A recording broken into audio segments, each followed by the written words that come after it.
Keep going वाला attitude रखना है। जो चीजें समझ में आए बहुत अच्छी बात है, जो नहीं समझ में आए उनको सर्कल करो, एक पेज पे लिखो, सामने चिपकाओ। अपनी कमियों का पता होना बहुत जरूरी है, अपनी कमियों का पता होना बहुत जरूरी है।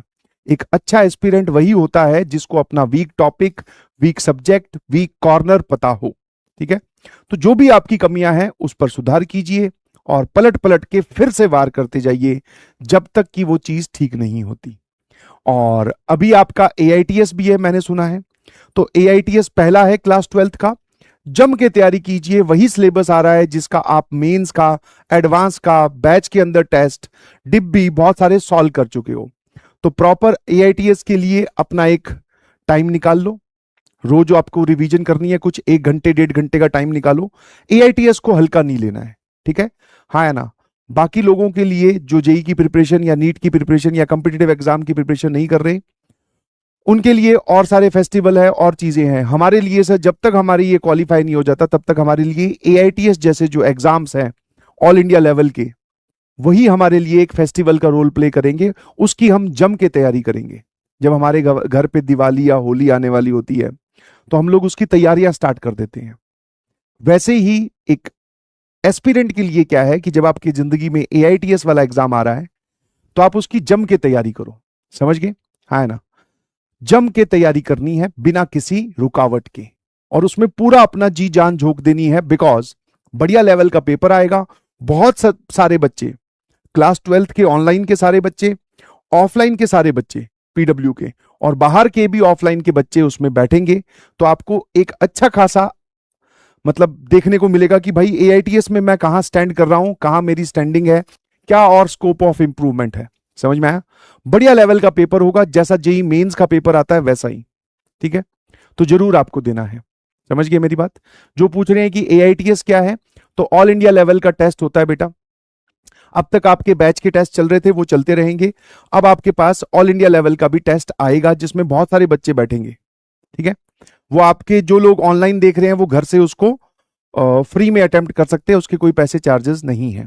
ठीक है, है ना। ठीक है, कितने लोगों को मेरी बात समझ में आती है? लगभग कितने लोग, तो कम से कम तो ज्यादा नहीं, अगर मैं बोलूं तो 2 लाख बच्चे तो देने ही वाले हैं।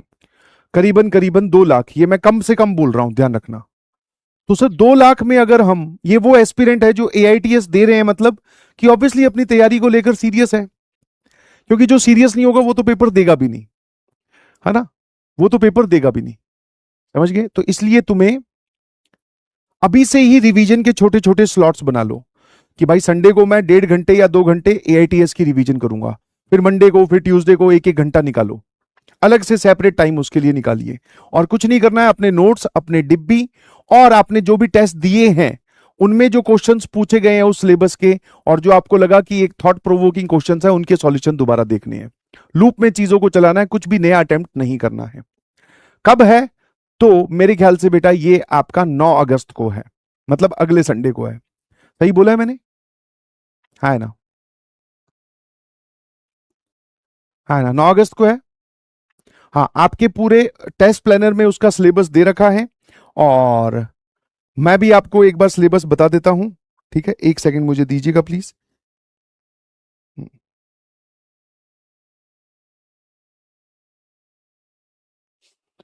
AITS 1 that is 9th of August, Lakshya JEE 2027, syllabus for the mathematics is determinant, matrices, relation function, matrices, determinant and relation function. ठीक है, ये 3 चैप्टर आ रहे हैं। जोरदार दमदार तुमने तैयारी की है, पूरी जी जान लगा दो। और बाकी अगर किसी ने भी प्रिपरेशन बाहर कर रखी है, उससे अच्छे लेवल की प्रिपरेशन तुम्हें करके, अच्छे लेवल की रिवीजन करके, अच्छे लेवल का कॉन्फिडेंस लेकर पेपर में घुसना है और अच्छा स्कोर लेकर आना है। टारगेट हमेशा यही रहना चाहिए। फिर अगर कुछ कमी रहेगी एआईटीएस देने के बाद में तो फिर सर उसको फिर से सुधार करेंगे। यही होता है स्टेज ऑफ इंप्रूवमेंट। मैं ये चाहता हूं पर्सनली, क्योंकि मैं तुम लोगों को पढ़ा रहा हूं, तो मेरे बैच वाले बच्चे टॉप करें भाई। हाँ, इसको चाहे तुम अब बोल दो कि मतलबी इंसान है, या फिर वो क्या होते हैं, खुद के बारे में सोचने वाला। हाँ जी, और यही वो सारे टीचर्स चाहेंगे जिन्होंने भी अपने अपने बच्चों को पढ़ाया कि हमारे वाला बच्चा टॉप करे। तो इसलिए अपने ने बहुत मिलकर मेहनत की है। अब उस मेहनत को रिजल्ट और नंबर्स में कन्वर्ट करने की बारी आ गई है। फिजिक्स का सिलेबस मुझे नहीं पता है बेटा, फिजिक्स और केमिस्ट्री का सिलेबस आप लोग अपने करस्पॉन्डिंग टीचर से पूछ लीजिएगा, वरना आपके पास एआईटीएस का प्लानर डिस्क्रिप्शन सेक्शन में या मटेरियल में मिल जाएगा, आपको कहीं ना कहीं ऐप के अंदर ही अपलोडेड है, मिल जाएगा। ठीक है, है ना? ठीक है, यस,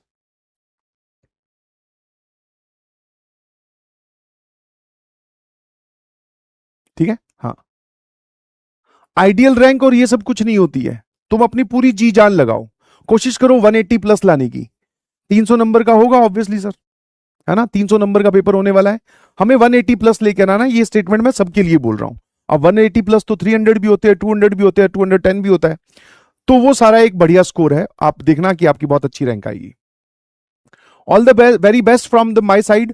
मैंने आपको 9 दिन पहले सचेत कर दिया है, आखिरी मोमेंट पे इस एग्जाम को हल्का समझ के जागरूक मत होना कि भाई अच्छा कल एआईटीएस है, चलो अब देख लेता हूं कि क्या रहा है। नहीं, आपके पास अभी भी 9 दिन का टाइम है, थोड़ा थोड़ा रोज रिवीजन करनी है, रोज क्वेश्चन प्रैक्टिस करनी है, रोज जो डिब्बी या क्लास में एग्जाम्पल्स करवाए हैं उनको देखना है, और फिर आपको अपना एआईटीएस देना है। क्या मेरी बात समझ गए? ठीक है, बहुत बढ़िया।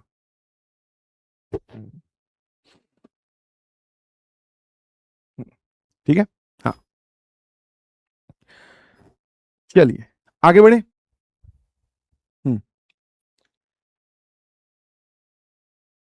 हाँ, पेपर जो है वो ये वाला एआईटीएस वाला पेपर जो है वो आपके बैच के टीचर्स नहीं बनाते, ना ही उनको शो किया जाता, टू रिमेन मतलब उसकी एआईटीएस की इंटीग्रिटी मेंटेन करने के लिए, और होना भी ऐसा चाहिए, क्योंकि अगर मान लो मुझे वो पेपर पता हो तो कहीं ना कहीं मैं रिवीजन के नाम पे हो सकता है तुम्हें वही क्वेश्चन करवा दूं। ठीक है, तो इसको अलग से एक कंटेंट टीम है जो डिजाइन करती है, जो पूरा एनालाइज करती है कि कैसे पेपर्स अब तक इन तीनों चैप्टर से कैसे कैसे सवाल पूछे गए हैं, किस लेवल की डिफिकल्टी रही है, आसान सवाल आए हैं कि लेंदी आए हैं कि मीडियम आए हैं, वो सारी चीजें एनालाइज करके एक पेपर सेट किया जाता है। ठीक है, एरर प्रूफ वो पेपर होता है, बहुत सारे बच्चे उसको वो देते हुए, है ना, और सीधा सीधा जब तुम्हारे पास में वो एआईटीएस आएगा तभी हमें देखने को मिलेगा। समझ गए मेरी बात? Level of the question will be as same as जैसा जेई मेंस का पैटर्न होता है। तुम हाई लेवल लो लेवल छोड़ो ना भाई, हमने हर लेवल की तैयारी की है। ठीक है, हाँ है ना, तुम उस लेवल के हिसाब से तुम तो प्रिपरेशन करके जाओ ना, जो तुम्हें क्लास में पढ़ा रखा है। मैं क्या बोल रहा हूं, किसी किताब का नाम थोड़ी लिया है कि भाई एआईटीएस आ रहा है तो ये किताब खरीद ले, उसके क्वेश्चन कर ले, नहीं, जो पढ़ाया है उसी को ही लूप में चलाकर रिवाइज करके जाना है। समझ गए? शाबाश। हाँ, जो ऑनलाइन वाले बच्चे हैं वो ऑनलाइन देंगे, जिन बच्चों ने ऑफलाइन में एडमिशन ले रखा है वो ऑफलाइन फॉर्मेट में देने वाले हैं, तो तुम ऑनलाइन घर बैठ के दो, जो कोई दिक्कत नहीं है। चाहे ये ना बोले कि सर मैं तो नहीं अटेम्प्ट कर रहा क्योंकि मेरी रिवीजन है, थोड़ा बैकलॉग था, कवर कर भाई बैकलॉग, ऐसे कैसे कवर होगा फिर, जब तक हमारे सामने कोई टारगेट नहीं होगा, जब तक हम उस टारगेट को अचीव नहीं करेंगे तो बैकलॉग तो पड़ा रहेगा। ऐसे करते करते एक दिन जेई मेंस का एग्जाम आ जाएगा और उसके पीछे पीछे जेई एडवांस का आ जाएगा, तो बैकलॉग तो कवर करना है ना। हाँ तो करो, 9 दिन है, तो अपनी जैसी भी प्रिपरेशन हो सकता है वैसी करके जा, बाकी लोगों की जैसी प्रिपरेशन है, जैसी इंटेंसिटी है वो वैसे करके जाएंगे। This is what we called as competition, है ना।